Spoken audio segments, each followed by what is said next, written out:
Kenaikan BBM dan pemberontakan mahasiswa. Tulisan karya Dr. Syahganda Nenggolan, medio September Kelabu 2022. Lagu Jamrud Selamat Ulang Tahun berkumandang hari ini di gedung DPR Republik Indonesia, gedung yang katanya mewakili rakyat Indonesia, untuk merayakan ulang tahun Ketua DPR Republik Indonesia Puan Maharani yang ke-49 tahun. Beberapa anggota DPR berjoget dan bertepuk tangan. Mereka bergembira ria. Di luar gedung DPR RI, ribuan mahasiswa melakukan perlawanan atas kenaikan harga BBM. Begitu juga puluhan ribu buruh yang dikerahkan oleh Partai Buruh. Gerakan mahasiswa ini terjadi secara paralel di seluruh penjuru tanah air. Mereka merasa terkhianati di republik ini karena mereka berjuang sendiri untuk keterpurukan yang dialami mereka akibat krisis ekonomi, khususnya inflasi dan gelombang PHK pasca kenaikan BBM yang baru saja diumumkan oleh Jokowi. Hanya Dewan Perwakilan Rakyat dari Partai PKS saja yang secara bulat menolak kenaikan BBM ini. Maksudnya bulat adalah mereka secara total dan secara frontal menolak kenaikan harga BBM. Mahasiswa bergerak merupakan kewajiban sejarahnya. Mahasiswa adalah avant-garde dari sebuah pemberontakan terhadap situasi yang memuakkan. Hampir seluruh gerakan besar di dunia mempunyai irisan dengan gerakan mahasiswa. Misalnya kita lihat revolusi Umbrella di Hong Kong beberapa tahun lalu adalah tulang punggung gerakan rakyat Hong Kong melawan pembungkaman sipil yang dilakukan oleh rejim Peking di sana. Begitu juga kita melihat gerakan civil right kulit hitam di Amerika, pimpinan Martin Luther King dan Malcolm X di masa lalu sepanjang tahun 60-an, berbarengan dengan gerakan mahasiswa yang disebut The Sit-ins, gerakan mahasiswa menduduki restoran-restoran dan klub-klub yang dikhususkan hanya untuk kulit putih. Dan juga maupun gerakan yang sangat populer dalam sejarah gerakan mahasiswa adalah gerakan tanpa kekerasan, non-violence movement. Indonesia sendiri tidak akan pernah merdeka jika mahasiswa tidak melakukan Sumpah Pemuda pada tahun 1928, Oktober 1928. Dan jika mereka tidak menculik Soekarno dan Hatta, dengas dengklok untuk dipaksa menyatakan proklamasi kemerdekaan Republik Indonesia. Begitu juga kita lihat tahun 1960-an dan era reformasi, di mana mahasiswa tampil sebagai kekuatan moral menjatuhkan rezim yang zalim. Naik turunnya gerakan mahasiswa selalu berkaitan dengan representasi politik rakyat sebuah negara. Jika representasi itu mampu menjerap dan memperjuangkan aspirasi dan penderitaan rakyat, umumnya mahasiswa mengambil posisi pragmatis dalam aktivitasnya. Namun sebaliknya, jika penderitaan rakyat semakin parah dan perwakilan rakyat tidak memperjuangkan lagi nasib rakyat, tentu saja mereka, mahasiswa ini akan muncul sendiri mewakili penderitaan rakyat itu. Fenomena gerakan mahasiswa belakangan ini antara lain menolak revisi Undang-Undang KPK pada tahun 2019, menolak rencana Undang-Undang Omnibus Law pada tahun 2020, menolak isu Talibanisasi KPK pada tahun 2021, dan sekarang terakhir adalah kenaikan BBM, memperlihatkan konsistensi mahasiswa tampil sebagai avant-garde. Artinya mereka mempertaruhkan reputasi kesejarahannya, bukan sekedar membela kepentingannya sendiri yang terganggu. Arah gerakan mahasiswa umumnya tarik-menarik antara afiliasinya dengan misi suci gerakan mahasiswa itu sendiri.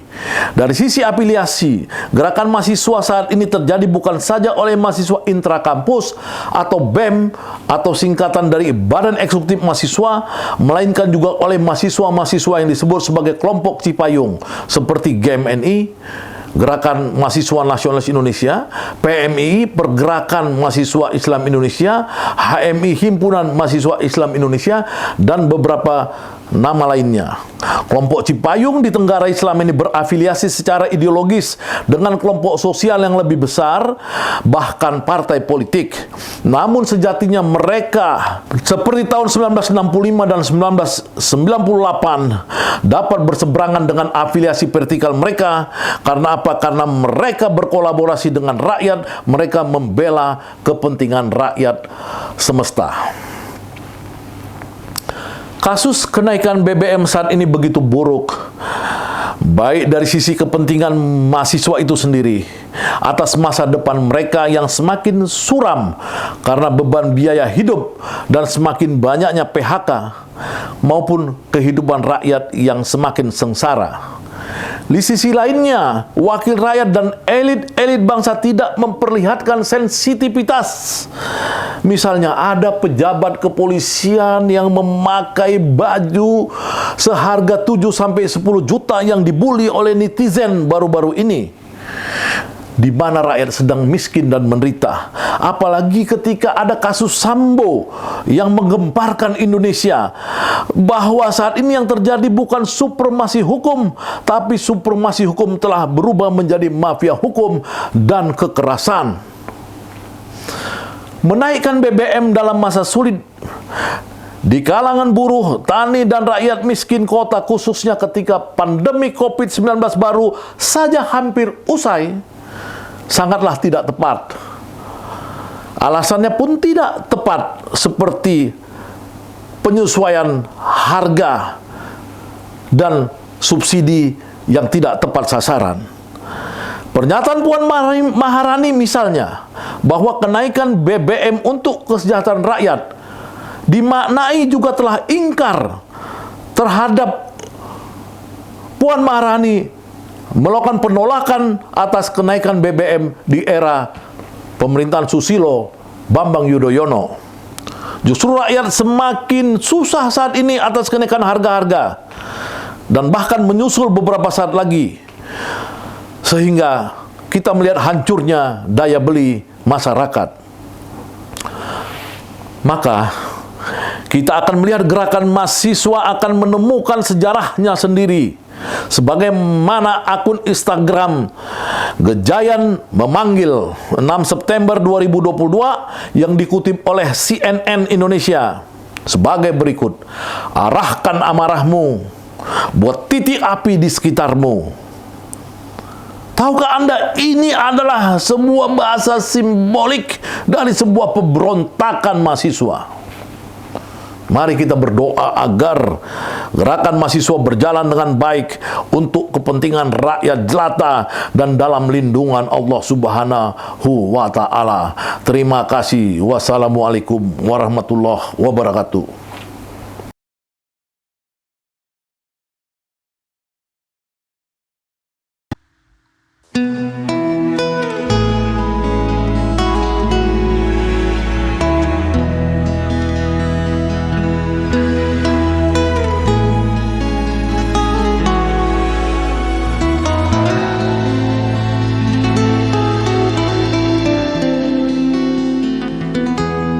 Ketika matahari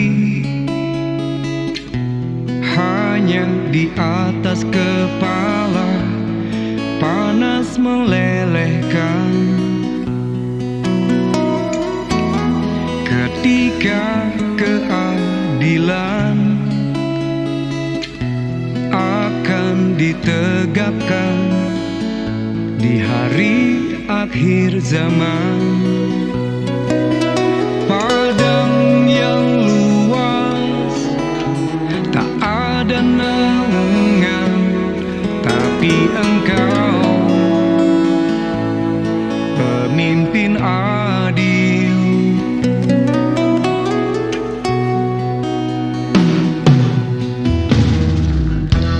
Setiap manusia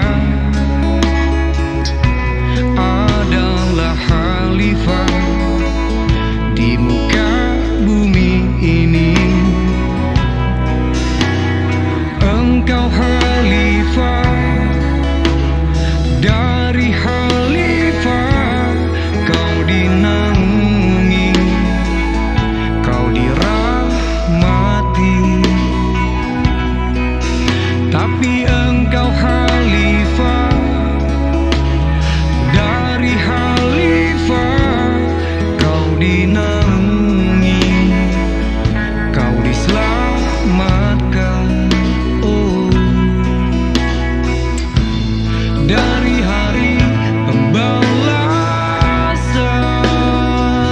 engkau bisa bawa mata air kebaikan bagi manusia.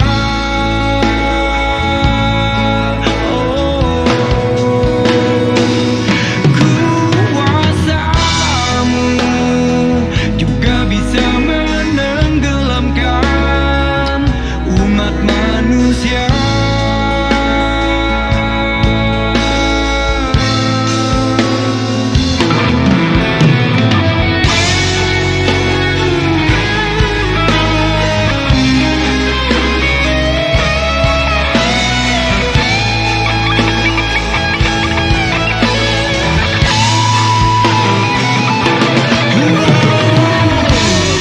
Tak ada bahteramu, tak ada penyelamat, maka adillah kau pemimpin.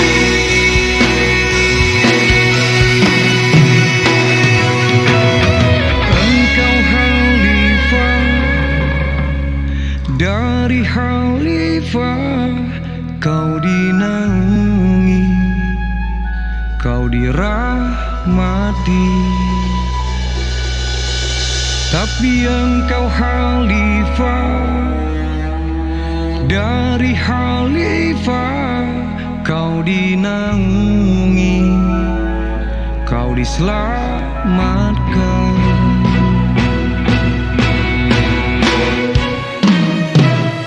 Engkau bisa bawa mata air kebaikan bagi manusia.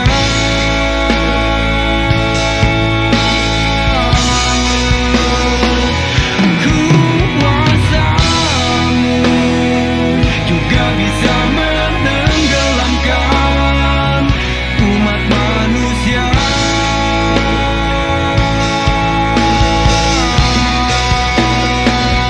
Engkau bisa bawa mata air kebaikan bagi manusia.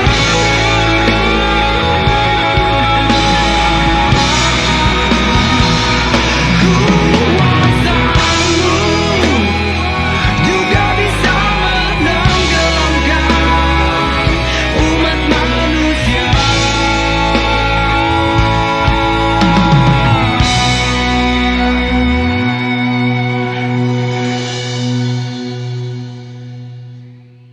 Tapi engkau khalifah, dari khalifah kau dinaungi, kau diselamatkan.